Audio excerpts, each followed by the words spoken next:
What's up, guys? So we are here back in Archeage. We are on the Vengeance server, and I want to talk about population here, and also the big news that's been going around about the private server. So this is the only video I'm going to make about the private server because there's a lot of things wrong with the private server. Private servers are stealing the game, and they are also funding, themselves via purchases, cash shops, off of other people's work. So they are stealing the game.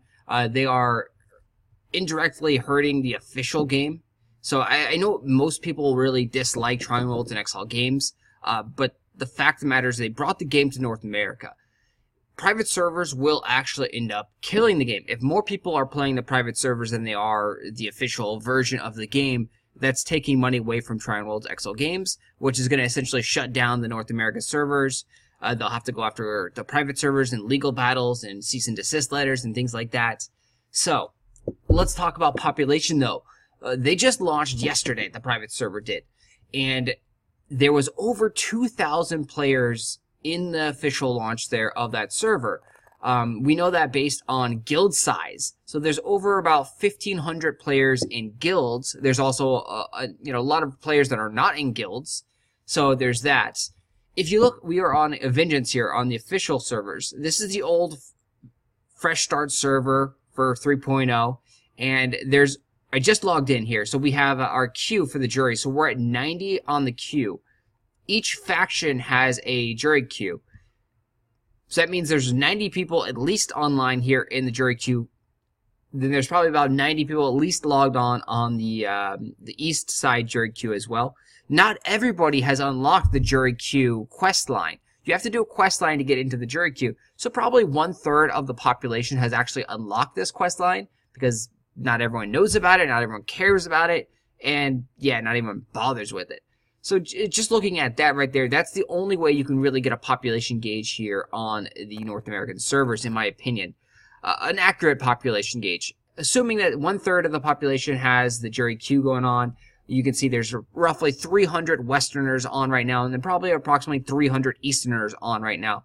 The private player nations don't go into the jury queues at all, so there's probably, 100 player nation players on, / pirates on as well. So a total of about 700 active players right now. This is 3 p.m. Pacific Standard Time, so pretty early in the day. Definitely not a peak time whatsoever. But the population here is a lot smaller than the private servers, which is kind of shocking. But when you look at it, the private servers just went in through an official launch, and there's all the land rush. You may think that it's great time to jump on those servers, but they can be shut down at a moment's notice because they are, again, essentially stealing the game from Triangle Worlds and XL games. They are also filled with cash shop, and they are on an old version. They are on 2.9 version, and that version, maybe some people liked it, maybe some people didn't like it, but, whatever. It's on 2.9, whereas the live version is on 3.5, coming up to 4.0 fairly quickly. The cash shop is also greatly reduced, but there is a cash shop, and they do have the housing items on there, so it's extremely pay-to-win cash shop, in my opinion, because they do have the treehouse designs that are fully built, and then they also have the stellar scarecrows that are also fully built up there. So within minutes of the server opening up, the land was gobbled up by stellar farms and treehouse farms, which is just not a fair way to play the game whatsoever.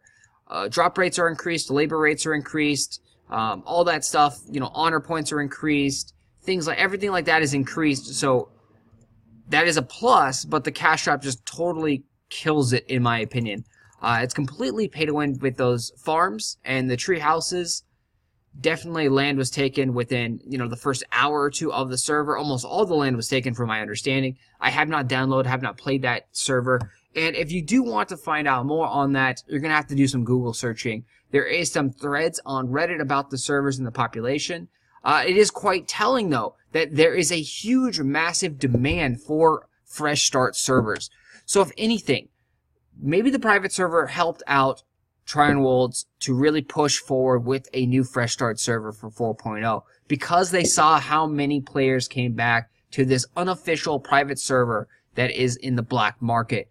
If 3,000 players came back for an unofficial private server that was kind of hush-hush around forums and Reddit groups and things like that. Posts got deleted very quickly on Reddit and in official forums, and it's just kind of like very small word of mouth.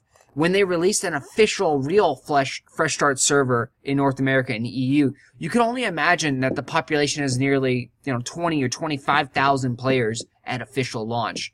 That's crazy. You may think that's crazy, but the queues show you right there. The queues were at least 2,000 players on North America and EU at the official launch of 3.0. That was nuts. That was that many players sitting in line waiting to play the game. And then there, as contrary to what people believe, the Archeage servers, the official servers, do hold several thousand players in game that are actually engaging in activities, trade runs, questing, missions, trading, bartering, auction house. And the servers were increased capacity 6 times for the 3.0 fresh start servers, meaning that if the server holds, say, 2,000 players normally, 6 times brings it all the way up to 12,000 players on concurrently. Yeah, there was a lot of players playing Archeage at fresh start servers. The population has greatly decreased over the last 7 to 10 months, but it is expected as the cash shop comes back, brings in a lot of pay-to-win aspects. The gear discrepancy happens. People start steamrolling and snowballing. There's no easy catch-up mechanics. The end game in Archeage is kind of broken and just not fun. A lot of problems that XL Games has not fixed, or I don't know if they're capable of fixing. But the first 3 to say 6 months are a blast. Ask anyone that has played Archeage and they'll tell you that very same sentence right there. I will talk to you guys later. Thanks for watching.